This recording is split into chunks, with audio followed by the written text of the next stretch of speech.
Hi. Welcome back to another edition of Rolling Maul. Sharky's being cheeky and jumping in there. You're listening to Driving Maul on Loud Radio, where blokes judge rugby. Sharky. Hello, bud. How are you? I'm good, man, and I'm really looking forward to these ice-cold nectar of the gods. Beverages. I'm looking forward to talking rugby. There's a freaking surprise, but I'm going to have a sip. Cheers, bud. Cheers. Yeah, club rugby. Oh, you see, I also had to think about that. Yes, we actually had another couple of games on last night. In the sort of trying to settle down the Western Province Super League A, and InterVarsity went down in Stellenbosch as Marties hosted UCT.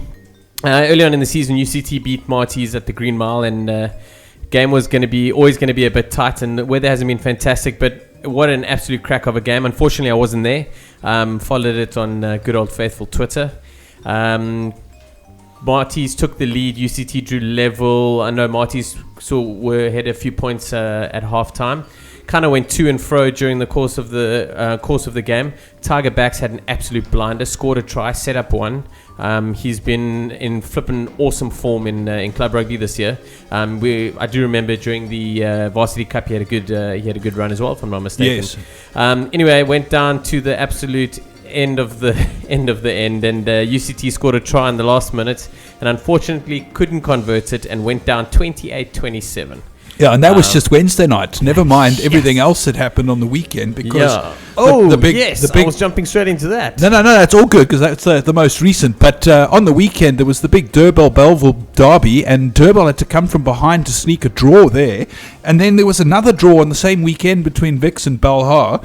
But and then UCT's game against Helderberg was postponed. But the big game of the weekend, Hammy's Marties, gets moved to an outer field at Hamilton's because of flooded ground on the main field, and Hammy's sneak a win. I know, I'd been talking about it so much this week, I actually thought we'd covered it last week. What a dumbass. Massive result for Hammies. Basically, Hammies and Durban in with a fight to finish top as an open club to qualify for Community Cup outright, as opposed to hoping for a wild card. To beat Marties at home was an absolute humdinger. There was quite a few kicks. I know Terry Jacobs scored a try. The guys were pretty solid. Wilco de Vet also had a great game. But to beat Marties, absolutely outstanding. The big thing as well was Durban drawing. That really does hurt Durban for their next 3 games. You expect to take 5 points off Belleville, which we actually spoke about last week. I said they would. Both sides would be lucky. Well, Durban should get 5, and then I said between Marties and Hammies would be a tough one. And that was that. And then back to my Wednesday night games, which was Marties UCT, which I took you through. And Tigerberg hosted Vix. And Tigerberg are exceptionally strong at home, and they beat Vix 23-21, and a massive result for them. Loads of squeaky bum games this week, because 2 draws, a 4-point win for Hammies, a 2-point win for Tigerberg, and a 1-point win for Marties. Massive. Considering club rugby is alive and well in the Western Cape. Very much so, and I think the Community Cup has kind of picked it up a little bit as well, with that wild card coming to Western Province. Any team's in with a shout. But that kind of leaves us running into what's sort of going down. So in terms of the Super League A, the SLA in Western Province, it really looks like Marties will take it this year. They've got 3 games left, and they've played 15 and got 63 points. Yep. Hammy's played 16 with 59. Yep. Durban played 15 with 55. So that Community Cup spot's up for grabs. Aki Tigers in 4th. Played 13 with 47. And that Durban game in hand is against Marties next week, Wednesday. So that's not a gimme either. No, Durban finished. They play this Friday. They play Helderberg. Yep. They host Helderberg. They should win that. Helderberg did. Said they should beat Belleville last week as well. I think they got a bit of a wake-up call there, so they're going to have a strong finish. They've got Helderberg on Friday. Then next week, Wednesday, Durban host Marties. Yes. And then the following, if I'm not sure if it's Saturday or next week Wednesday, the last game of their season, they take on UCT. So they have got an exceptionally tough finish to the season, whereas Hammies have got Tigerberg away this Saturday, Yeah. and then following week they've got Belleville, and that's away as well. So Hammies are odds on right now to take. Correct, but both Tigerberg and Belleville have pulled their socks up in the last week or so, and Hammies are playing them both away. And Tigerberg at home is tough as nails. And then UCT are still in with a shout in terms of finishing higher up the table. Obviously, they don't affect the Community Cup stuff in terms of getting into it, but they can affect where it goes because they've only played 13 games and find themselves actually a fair way off the pace. The thing is last night's game was key. It's basically taking the points away from Marty's and giving it to themselves, which would have changed everything. They would have put them on 51 points. Yeah, crucial result. With 13 games gone, and Marty's would have been on 59 points, equal... 50 points. They picked up a loser's point. But yes, much over muches. They would have been within range with 3 games to go. Would have made the finish for UCT because they've got their tails up in the moment. They're playing some great rugby, and they've had a disappointing couple of years at Varsity Cup, and last year wasn't a great year for them in club rugby either. So they look like to be building in on the way up. Awesome. And as we said, Friday night Durban Helderberg, Saturday Belhar UCT, Tigerberg Hammies and Marty's Belleville, and then next week Wednesday Durban Marty's and Vic's Belleville, which will pretty much bring us up to speed. And then we will have one last round of games next week, so we'll have a better idea of what's going to happen in the final week of the season for that Community Cup spot. But it is hotting up, and I'll tell you what, the Community Cup guys have been outstanding on Twitter in terms of pushing what's going on as the games are being played. They're literally running through the permutations and the scenarios game by game, minute by minute. So I thoroughly enjoyed that. You must give them a follow on Twitter if you're interested in club rugby. It's at SA Club Rugby. That's the Community Cup guys that handle that, and they do obviously all of SA Club Rugby, but mostly the guys are in contention with the Community Cup. And if you guys are free on Friday night, you want to support some club rugby, go to Durbanville and go watch Durban take on Helderberg. They've got a great bar there, and they've got a great vibe after the game. It's going to be some phenomenal rugby. And with this weather and their fields, it could be quite a messy and fun affair as well. Lekker. On to top 14, because that obviously started this weekend. And the biggest news that's coming out of that before we actually get onto the top 14 is Sean Smith has passed a medical at Toulon. I don't know what else to say, but they need to change the name of that team to Rugby 2007 World Cup Winners Reunion Team. Yes, not only that. How is he not playing for the Chiefs? That was what I was going to get to next. Because he's still contracted? He retired injured, but he did have issues with the Cheetahs about his injury and the fact that they rushed him back. But today he's thanked the Cheetahs fitness coach for getting him back to a level that he can play again. So I can't figure out what the is going on there. Maybe it's just an agreement between them and him, and like, listen, you could do what you're best to go do, and maybe they get some money out of it as well. And look, got in their plans. At the end of the day, he's 32. Ancient. No. But no, listen to my logic here. He's 32. He's got an injury that was deemed to be career-ending. Right, to come back and make a comeback at Currie Cup level and it fucks out, he's not really going to make any money. If he comes back for Toulon and he gets a decent contract and it's R1 million a season or whatever, or more than what he was going to get at the Currie Cup, essentially is what I'm trying to say, and he gets injured in the first game, he's still going to get paid, in theory. So it's a wise move in terms of cashing in. So will the Cheetahs also get paid? Yeah. They do. The club that he comes from gets some money as well. No, but he's retired. He's not linked to a club. So he doesn't. They don't. Very interesting. So massive thank you to the Cheetahs fitness and physio coach. We all applaud you. We all want to see. That means we can Sean Smith. We can have 8 box playing overseas. But I don't think there's one person in this world that doesn't want to see him playing again. He's a phenomenal player, and we missed out on not having him for the last 3 years. 3? Yeah, 2, but just before the last World Cup, or just after, whatever it was. Anyway, on to the top 14.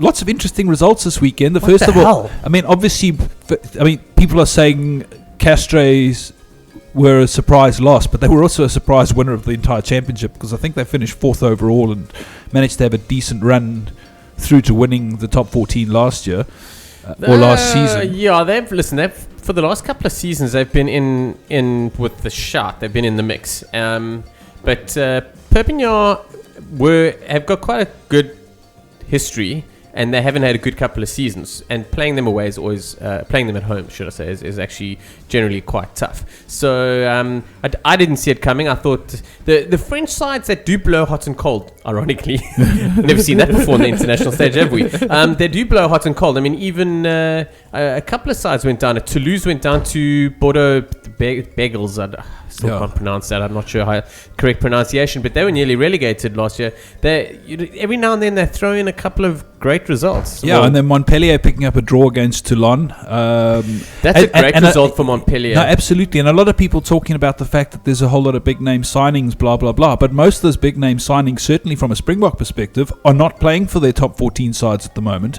Correct. To the degree that the French, the Toulon president has approached the box about releasing her banner to play next week in the top 14. No, you shall not go. Another interesting talk in terms of clubs spending money and stuff is Racing Metro, and they only squeaked out a 5-point win at home against Brive, with the likes of Johnny Sexton, Brian Majati, and Johnny Sexton's the second highest paid player in the top 14, behind Johnny Wilkinson. Yeah, we're at number 10. Hey, we're at number 10, and you'll get the dollar.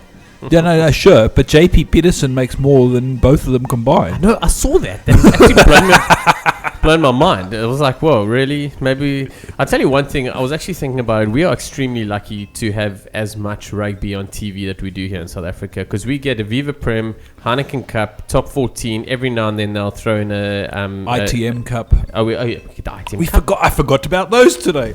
Jeez, there's been some crazy results. No, some cracking rugby. And I mean, okay, top 14. Just to run through the results, and then we'll get into ITM Cup, because there is something I want to talk. There is something I want to talk about on that. But Clermont beat Biarritz on Clermont. Yeah, just down the drag. Yeah. Montpellier drew with Toulon.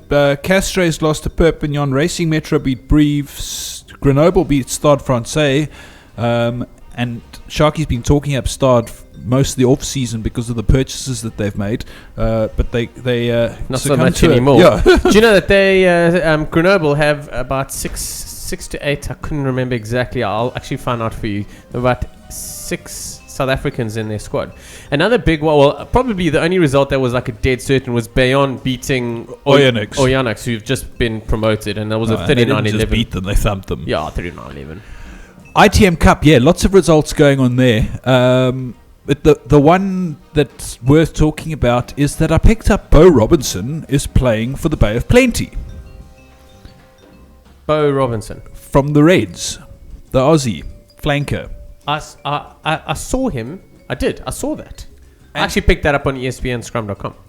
Well, what happened was I then tweeted and included his Twitter handle to ask if it's going to be a more prevalent thing in terms of seeing Aussie players that aren't in the Australian mix for Super Rugby, for the Rugby Championship, but obviously don't want to end their chances of playing for Australia by going to play in Europe, and obviously still want to play Super Rugby, but there's nothing for them to do between now and Super Rugby. Because they don't have anything. Yeah. The Aussies don't have a single thing. I think they were trying to put through a regional competition, but it's only club that happens there.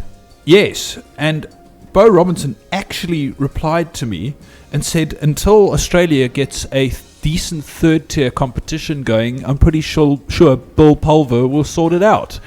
Bill Pulver is the head of the Australian Rugby Union, and he's obviously done some wheeler dealing to get guys like Bo Robinson to go and play ITM Cup to keep them match fit and ready in case they need to be called into the Wallabies. And here we are trying to give away some of our competitions in South Africa, and the Aussies are trying to acquire one.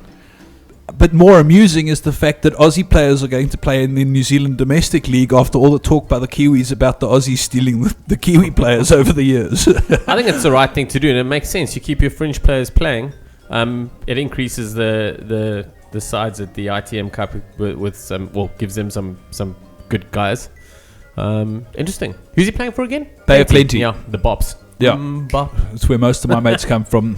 Bay of Plenty, nearest big town is a town called Whakatane. Don't say that in Afrikaans. We're going to take a little bit of a break. When we come back, we're talking Curry Cup. You're listening to Blokes on the Couch. No, you're not. You're listening to Driving More with Blokes on the Couch and Judge Rugby. We're Blokes Judge Rugby on Loud Radio.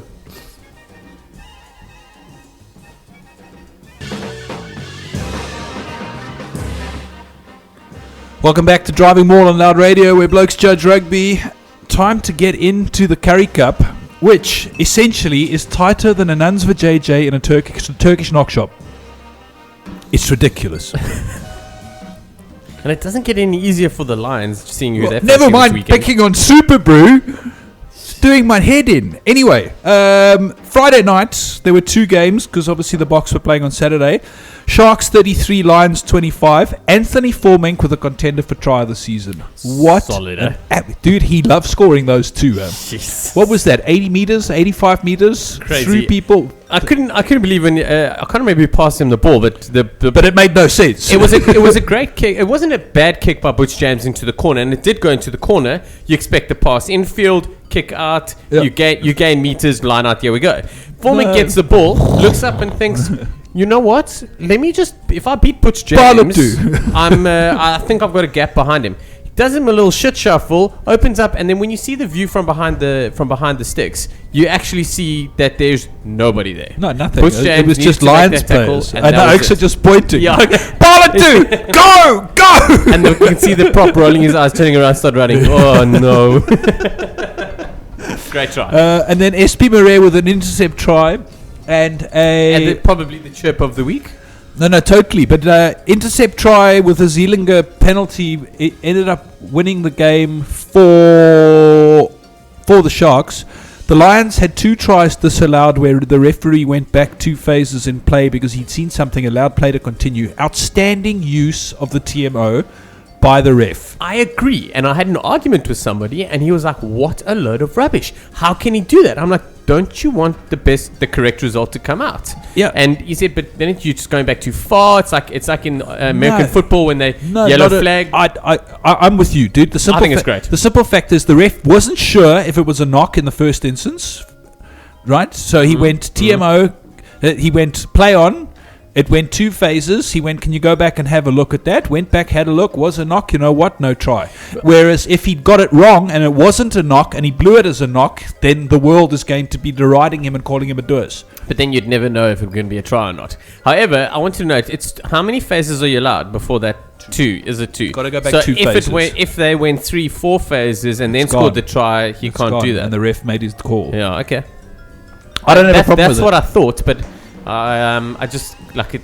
I confused myself a bit when the knock happened like 60 meters back, and I was like, it's got to be more than 2 phases already. No, it's definitely 2 phases. But and then the most amusing part out of the whole SP Murray try was that Sorry, we weren't going to make mistakes. I favorited a tweet of his last week because he tweeted after he was picked for the Sharks, and his tweet was, "When you walk up to opportunity's door, don't knock.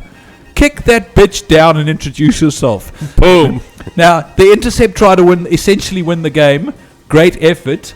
But it really could have come back to burn him if he'd thrown an intercept pass for the Lions to win, etc. Anyway, it worked in his favour. And this weekend, he starts at fullback because Undangani's out for a while after picking up an injury. Yeah, Ndagani wasn't spectacular at fullback this week. Last week he was a little bit better, ironically enough, when the Sharks lost. But I'm looking forward to seeing SP Murray at fullback. He's very, very handy. And who have they replaced him with on the wing? I forget already. Look, we'll get to that. It's Lwazi Mvovo No, and the other one. Sizo Maseko. Maseko back from injury, who Yes. Murray replaced because he picked up a knock. Now, what happened to...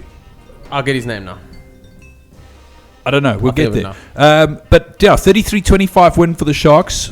No 4-try bonus points, and the Lions missed out on the losers point because of the penalty plus the intercept try. Bulls versus Griquas. The less said, the better. Griquas coach Puerto Himan. Best quote ever Yeah. as well. Puerto Himan went on record and said it was the worst game of rugby he'd ever watched. I know. My jaw dropped when I saw that. 16-9 the Bulls won. No, it's got to be 15-9.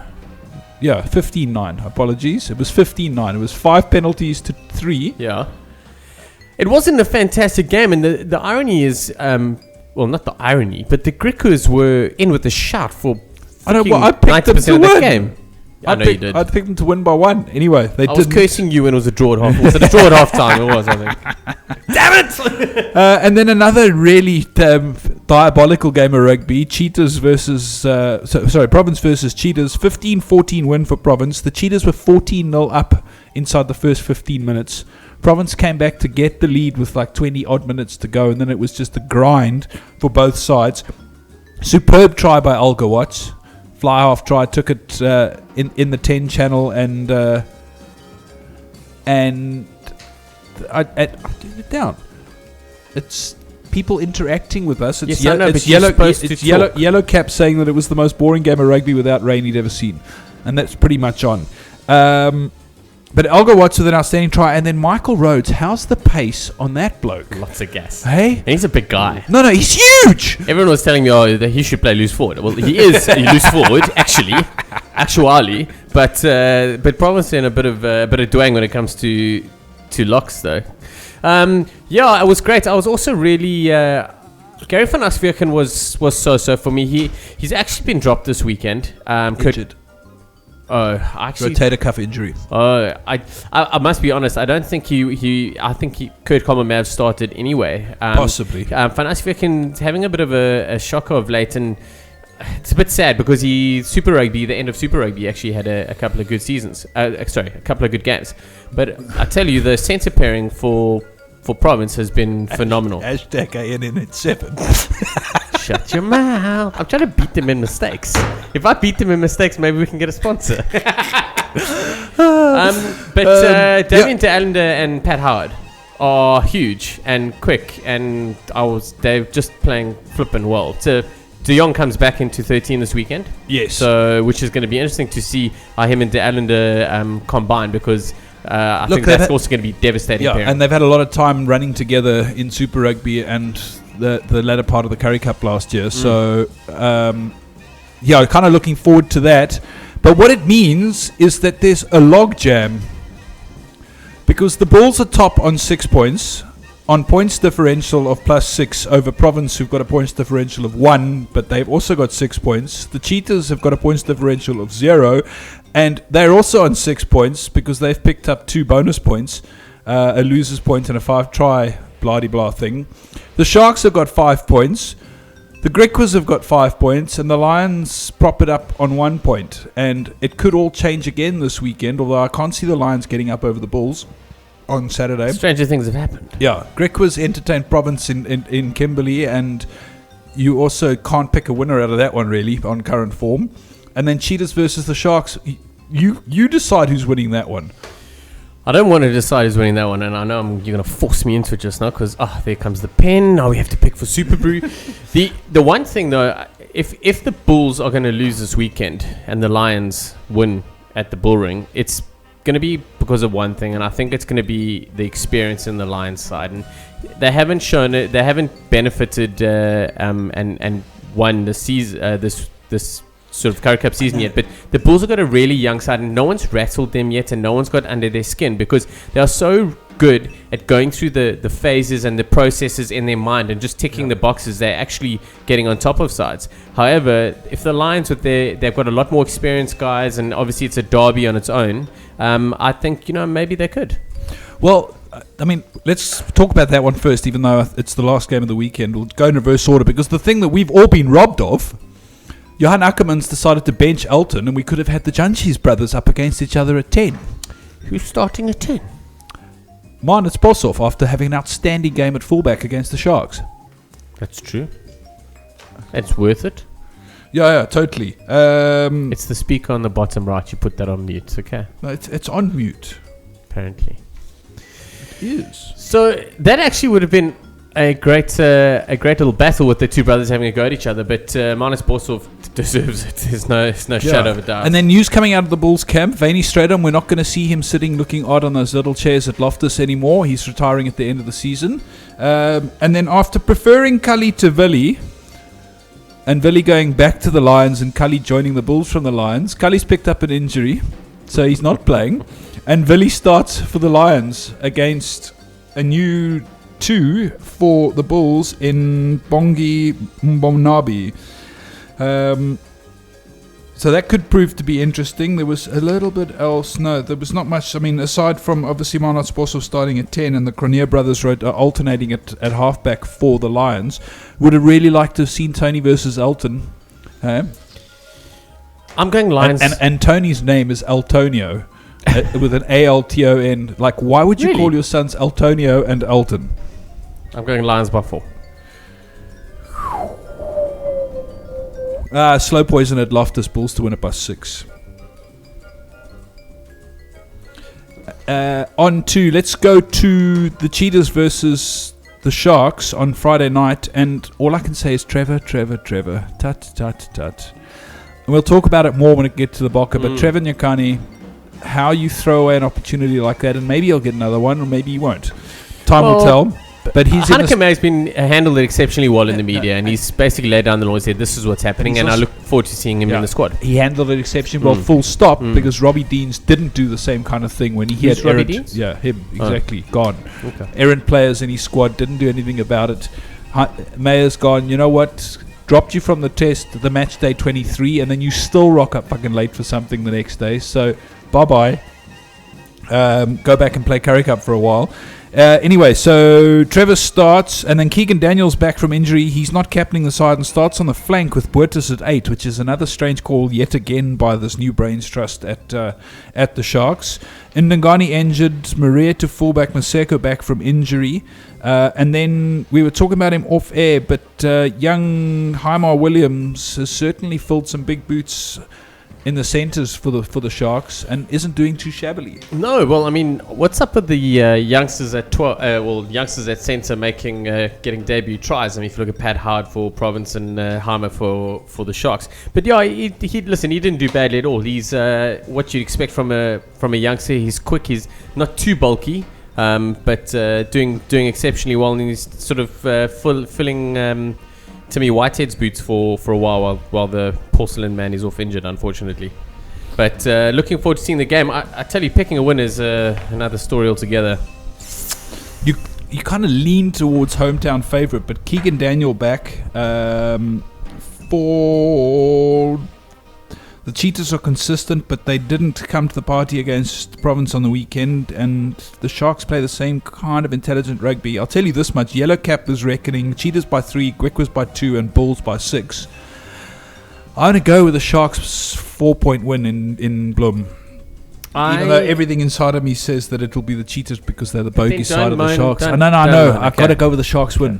I'm going to go with the Sharks win as well. And I'll tell you one thing that's going to sway it for me. Obviously not that I'm a Shark supporter.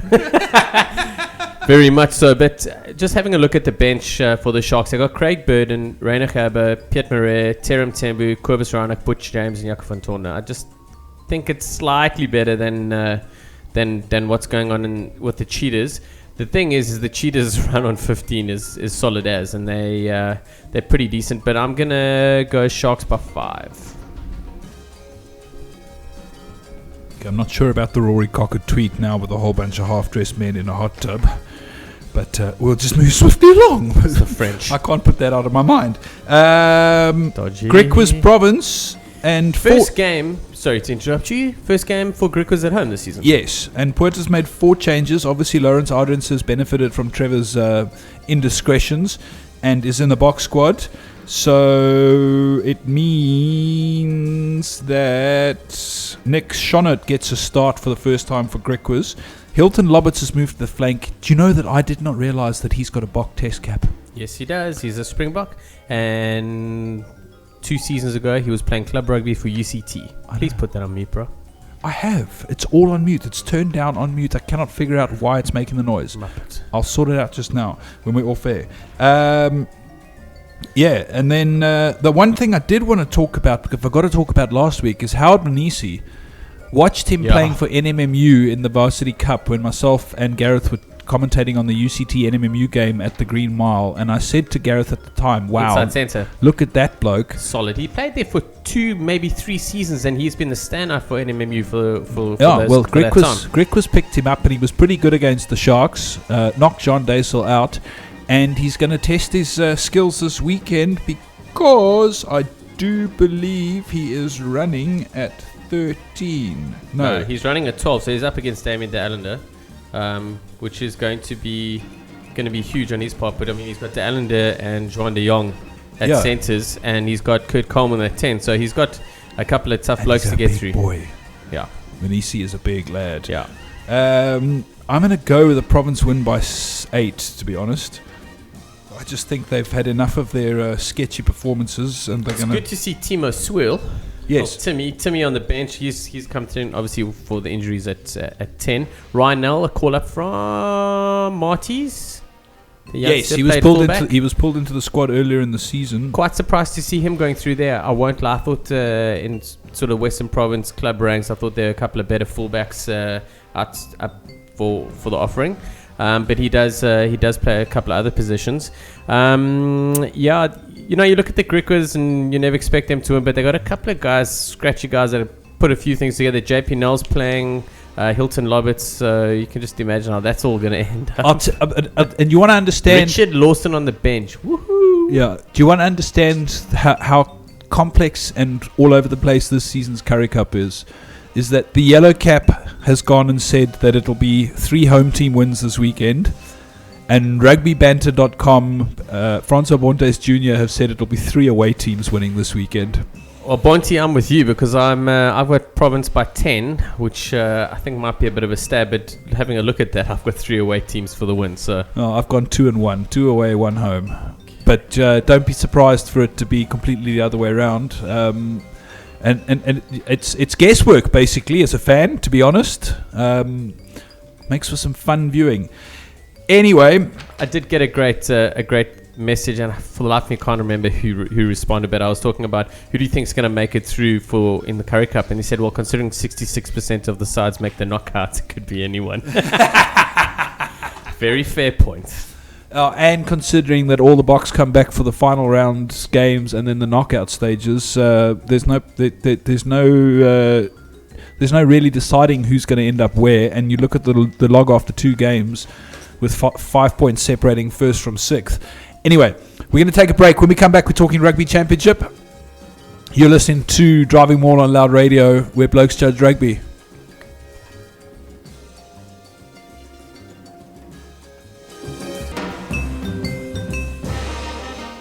Welcome back to Driving Maul on Loud Radio, where blokes judge rugby. Nearly went tits up there. We're too busy looking at Twitter and watching some cricket and blah, blah, blah. I'm watching highlights of rugby, okay? Fair enough. Before we get into the Rugby Championship, just a little bit of news. We were hoping to chat to Jeb Sinclair today, but with the Test match building up for the Rugby World Cup qualifier against the USA, we haven't quite heard anything from him. But what I can tell you is that Canada defeated the US 27-9 in Charleston on the weekend. Massive result. Try scorers, DT van der Merwe, can't stop scoring for club and country, that man. And then Phil Mack and Harry Jones with the tries.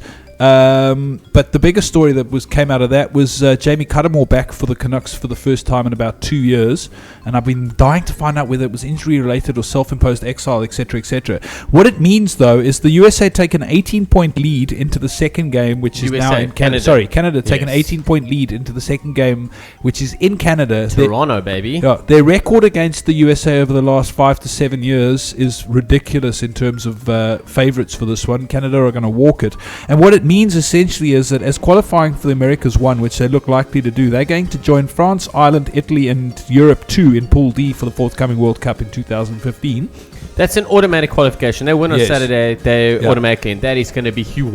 And then the USA, assuming that they finish second behind the Canucks, have to play off a 2-leg playoff against Uruguay for the second America's spot, which is in the pool with South Africa, Samoa, Scotland, and the Asia 1 qualifier, which will probably be Japan. And you don't want to play Uruguay because they... I know, but... up for it every now and then. I was chatting to Jeb on Twitter last week, and he was like, I really would have loved to have been playing the Boks at the World Cup, and we would have really have liked to seen a little bit of 20 years on from the Battle of Butt Erasmus. Would have been quite amusing to catch Canada versus the Bokke in London, but or in the UK. Doesn't look like it's going to happen, but a pretty decent group for Canada to get into, given the way their rugby's coming on. And all the best for them. They're good luck. I think they're going to... I actually picked up. There are a couple of sites that are streaming the game for free. Yeah. But how do you end up with a Rugby World Cup group? Just pay attention to it, because it's France, Ireland, Italy, and Europe too. So which will be like Georgia or Romania or Spain or one of those. Against the Six Nations. against Canada. Crazy. I think the Canadians can definitely roll the Italians and the French on a bad day. So Ireland will be fun.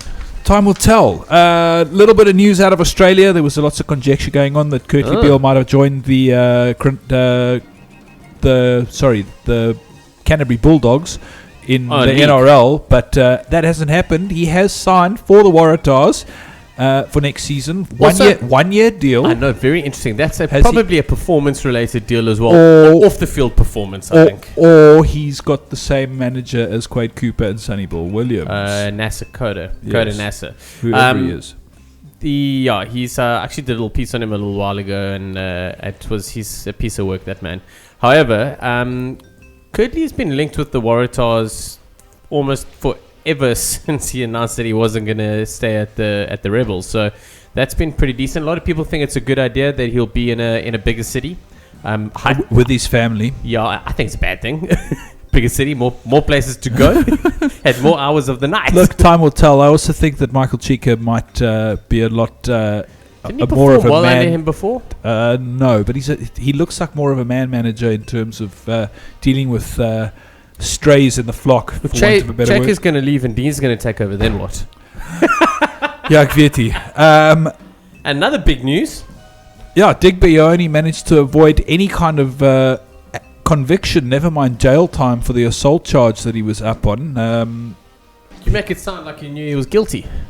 I didn't know that he was guilty, but he was certainly in the news for the wrong reasons, much like most of Robbie Deans' Wallaby backline. Well, I must be honest, the bits and pieces I've been reading up about it, I believe his brother was more involved, or a family member was more involved, and I think he was there and obviously got involved, but I think it was more, I don't think it was as bad. Like, I didn't think it was as much as it was made out to be about him. I think it might have been about a few other people. So, but then again, I also don't know a hell of a lot. But either way, he's off, which is great. I'd like to see him come back. I'm a big fan of Diggers. He's got a fairly decent step, and he's a fucking he's huge off lad. overseas, so... Who's he playing for? Oh, them. Wow. Yeah, someone in Europe. Definitely signed to go and play, possibly in France. Really? Yes.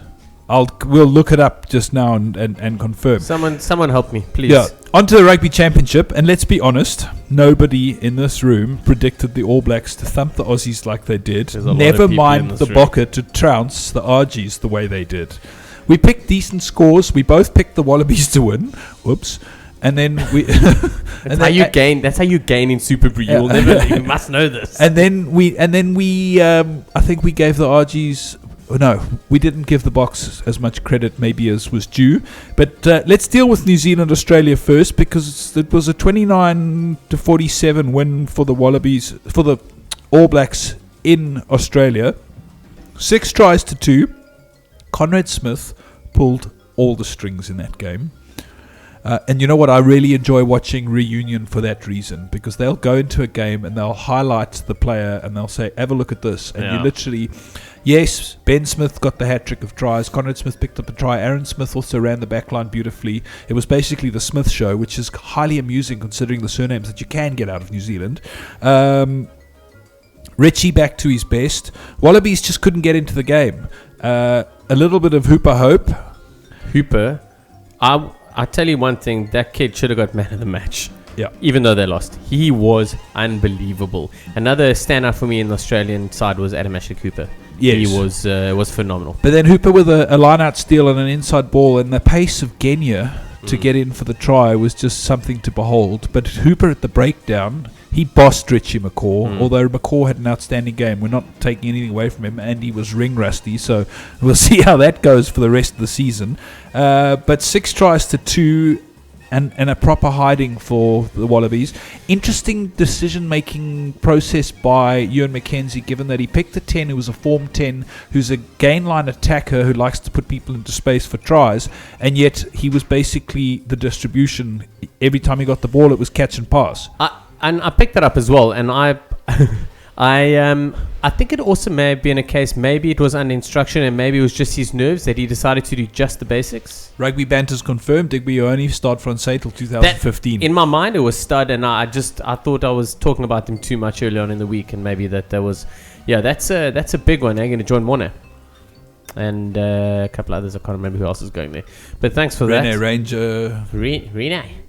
But I tell you the one thing that... Timur. On Timur, I think... I just think he also wanted to do the basics, and that'll build up the confidence, and he just never got in it.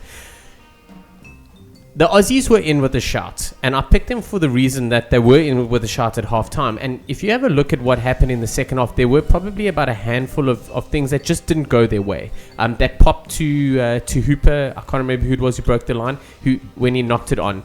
That sort of stuff. The opening minute with the pop by Jesse Mogg to Stephen Moore, and he knocked it on. Correct. And the Kiwis go downtown and score a try. There's possibly a 14-point swing or a 7-point swing, but a lot of times that was in what a lot of the Aussies and the Kiwis like to refer to as the red zone. So the Aussies were in with a shout in the 22, looking to score a try at the least. So I thought it was a bit unlucky. And then you look back and think, the Aussies are absolutely beaten to death by the Lions. They've just got a new coach. They've got new processes and practices. They've got new players. They've got Cooper coming back under a cloud. They've got James O'Connor still there under a cloud. They've got Kirkley Beale not in the mix. And there's a lot of things happening. And I think that they will come good. I really hope to God they don't come good against us. I hope it's against the RGs and possibly maybe this weekend against New Zealand. But, they were there. And at the end, the New Zealanders did exceptionally well to take what the Aussies don't have going for them and just use it against them, and they scored some great tries, but it was a massive result. The Aussies were only really in it because of the silly penalties by the All Blacks in the first half, which kept Lele Ofano's kicking boot kept them in touch. Yeah, they eradicated most of that in the second half and ran away with it. But the highlight of the game for me was Julian Severe chasing down Israel Folau with a head start.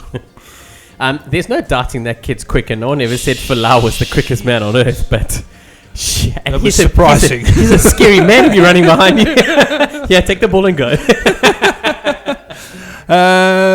This week is interesting though, because Mackenzie is sticking with Tamura. He says you can't back the form player and then drop him after one test. Fair enough. I agree 100%. In training, it looks like Tamura's been encouraged to attack the gain line, and that may come into play to his advantage because the Kiwis are down to their fourth and fifth choice fly halves, with Barrett picking up a thigh injury, Cruden out for 6 weeks, Kato already out injured. So Tom Taylor on debut has been playing 13 and 15 for the Crusaders all season. Jumps in ahead of Colin Slade, who didn't perform too badly for the Highlanders and has 10 caps already for the All Blacks. So brave call by Shags Hansen. Colin Slade reminds me of Barney from The Simpsons. His lips when he burr. I was also looking at that and I was like, yes, I don't recall him playing fly half, and he hasn't. Not in Super Rugby. I know ITM Cup he's played in that position. But you look at it, and defensively 13 and 15 are completely different in terms of the angles that the men are running at you, where at 10 the guys are running straight on at you most of the time, where at 13 and 15 you're able to get a bit of an angle. Yeah. It's a different position you've got to be in defensively. Absolutely, and never mind the fact that young Matt Tamura likes to attack the 10 channel and then put someone into space with an offload. So interested to see what's going on there. I'm very surprised that Mackenzie is, I don't know how to say this, is sticking with Mogg at fullback. I don't think Mogg shouldn't be there, but I really think that Israel Folau needs to get a chance at 15. Yeah, I'm like flogging a dead horse here, but I mentioned it last week. Look, the simple fact is Mackenzie's backed his horses for the second run, but he has said that their international careers are on the line. Jesus, no pressure. Yeah, no pressure. Come to Wellington. Hi, I'm the new guy. And the Kiwis took full advantage of Mogg's one-footedness and just shut him down on his left foot so that he was all over the place, which is exactly what the Chiefs did to him in the Super Rugby final. He did, but one thing though, taking out of what you said about Tamura and what's going on and how you think that he's going to run the game, is Jesse Mogg plays better rugby running with ball in hand. He's not a, with respect to Zane Kirshner, he doesn't kick. He's not a defensive fullback. He's a ball in hand attacking fullback. So if Tamura gets his shit together and links up with Cooper and the likes of well, no, absolutely. I mean, if Tamura's attacking the game line, Mog comes into his own. They've been playing together for 2 seasons. They know what's going on. If Tamura's just passing to the centres, Mog's left hang high and dry out the back. Correct. 100th test for Tony Woodcock this weekend, the 4th All Black to do it. How much cock could Woodcock would? I don't know, Tony. Mills, Richie and Kevin are the others. Kevin Mialama gets a rest this weekend. Jeremy Thrush to debut off the bench after Romano was ruled out for the season. Scott Fardy gets a first test start. What an awesome story that bloke is, considering the tsunami in Japan where he was playing rugby and survived the drama, blah, blah, blah. On form. Hugh McMenamin injured. So Fardy, a lock, starts at flank, much like McMenamin, a lock, started at flank. And you can see the line-out options that Mackenzie's going for, particularly given the throwing dilemma from Kevin Mialamu, probably the reason he was dropped this weekend, because his meat pies, he was a pie chucker on the weekend. I shake my head. So that's the only change to the Aussies.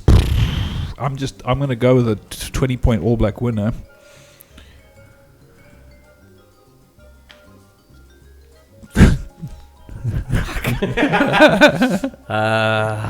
Jesus, I've realized I'm a massive Aussie closet case. Take out the Aussie and yes. It's not going to happen, Sharky. Okay. New Zealand by 18. On to the Bokke. As we said earlier, Talon Tabana back for next weekend's top 14, which is the week off between travelling to New Zealand and Australia. Can't see the Boks allowing it, but it all depends on what kind of contract he's got with Talon. I don't see... I'm sorry. Contractually, I don't see it happening. If someone's allowed that to slip through a contract loophole, I'm going to beat them. Who's his agent? Yeah, I don't know. Ekviti. But incredible effort by the Bokke. Yes, 2 yellow cards for Argentina, and the driving Maul was used too much by the Springboks. But the game plan is the game plan, and it worked ultimately. I want to use the word to perfection, but I know that's a broad term, and I'm using it broadly just in terms of the final result, because 73-13 is a huge win against the side as good as Argentina have been, whatever you want to call it. I mentioned last week that we haven't seen the RGs together since the last rugby championship, and even when they faced England or England Saxons, whoever they played when the Lions were on tour, they had no-name brands because all their guys were still playing in the French top 14. Yeah. So now that they're all back together, they're struggling to gel, and there's no doubting the talent that is there, but there's a lot of no-name brands, which brings me to a little side note about my statements on allowing the Springboks to play in Europe. If you look at how long Argentina get back, sort of trying to get the wheel turning again, they didn't look good at all. Sure, but I know we drew last year. Counter argument to that, it's an 11-hour flight from Europe to South Africa. I couldn't give a rat's ass. Well, it's a lot quicker and easier than the other one. But yes, I hear what you're saying. But the other thing is that the Boks are gelling and the continuity's there. They are gelling like I've never seen before. 9 tries by the Springboks, including a penalty try. Nobody got a double. Dwayne Vermeulen with his first. Habana with his 51st. Farid Priya, welcome back, sunshine. And I know there's been a lot of debate, and he was the first to admit that it was a different level of game in terms of Test rugby. It was up there with playing rugby in Japan. But his distribution and his speed to the breakdown, whatever else, was right up there. Excuse me. I thoroughly enjoyed seeing him back, and you could see the difference. And I know that the game was already won, and they were allowed to open the taps, because I was tweeting at the time, now that we've got the 4 tries, can we get rid of the driving Maul and play some running rugby? Oh look, a box kick by Fourie and a try for Jean de Villiers was quite literally while I was writing that tweet. But the Boks mixed their game up. It wasn't the same. They did everything, and then they went back to the driving Maul for Bismarck's try. They were special, And I know Yellow Cap has said All Blacks by 12 and the hashtag Eurobox by 16. I think 16 is giving the RGs too much credit. I think they're going to get pumped again this weekend. The continuity... So does the flight not matter for both of us? But 6 of this back line and I think 6 of the pack started the first test of the season under Meyer. And... the simple fact is that he's made no changes aside from Vermaak coming in for De Preer, who can't play overseas because of an agreement with his club. So it's the same starting 15, 2 tests running, and it's pretty much the same backline. Ruan Pienaar, Jano Vermaak, you swap them round, you've got the starting backline for the first test of the season. So the continuity's there. It is, and And the confidence. That is the big thing. We've got a young side that their confidence is kind of taking over, where the better they play and the more they believe in what Heineken Meyer is teaching, the more Heineken Meyer will let let their own individual brilliance come out. And I think that is key, and it's happening. I think, if I want to be real critical about what happened on Saturday, I think we made a few bad decisions, and it happens when you're 50, 60 points up, where everyone thinks that they're able to score a try. But we made some bad decisions, and I think Villaroo made like 1 or 2 bad ones, which we can't make when we're in a tight game against Australia, New Zealand, England, whoever we're playing against. And we can't afford to make those mistakes. And in terms of of what's going on, and I think that comes with time. We've got a young squad. As long as we address it and make sure that we tighten that up before we get to New Zealand and Australia, we will win the rugby championship. Yes. But we've got a lot of work to do, and I think this weekend's going to be tough as nails. Yeah, well, Yellow Cap has just jumped in on that conversation and said Mendoza's not Soweto, but Mendoza is from Soweto. But the RGs will try and replicate 2012 and get under our skins and piss us off. And that's where the difference is going to come, is the maturity in the side, the experience, the unity, the leadership of Jean de Villiers. Personally, I think the Boks will win by 50 on Saturday. I think Mendoza, I think Argentina is a tough place to go. I know the football's the major love there, but rugby is a very, very passionate love. And the guys that are going there to play there is, I've heard, is unbelievable from sort of club and school point of view. I can just imagine what it's like from an international point of view. I think in terms of our experience as a Boks side, I think we're lacking there, and that's where I think the RGs might get above us. I don't think that our unity will hold us together, but we've got a lot of young guys, and we've got a couple of hotheads like Evan Etzebeth and Bismarck. If they start getting involved when they shouldn't get involved, it'll put the side down. And we've got some youngsters in the back line, so I'd like to see when they're challenged how they stand up. And personally, I think Meyer dealt with that aspect of Springbok rugby when he dropped Dean Greiling for his yellow card for the cheap shot on McCaw last season. And yes, your hotheads and thugs, inverted commas, are going to get involved in the rough stuff. But the Boks showed it on the weekend. The RGs also were throwing a whole lot of stuff around. They ended up with the 2 yellow cards. There was no discipline issues. I think the Boks conceded 4 penalties in the whole game. And I think that they are going to keep the foot down against an Argentinian side that is struggling for confidence, against a side with the continuity, and it'll be more of the same. It'll be 30 minutes of tackling and taking the penalties and driving mauls, get the 4-try bonus point by the 50th or 60th minute, and then turn the screws and open the tabs. I'm just a bit worried about the RGs are quite a proud rugby nation, and they've got a pretty decent heritage, and a lot of times with the World Cup they tend to do quite well, and they're not doing well at the moment. Well, they've dropped from 4th in the world to 8. 50 points for the Boks. You've given them 50. I want to see that. I think I reckon we're going to put 20 and 20 past the All Blacks and the Aussies in their own backyards this season. I'm going to hold you to that, and you go put that on your Super Brew tonight. You can do that in advance. You do it. I'm going to call you on that. Boks by 21 this weekend. That's a decent call.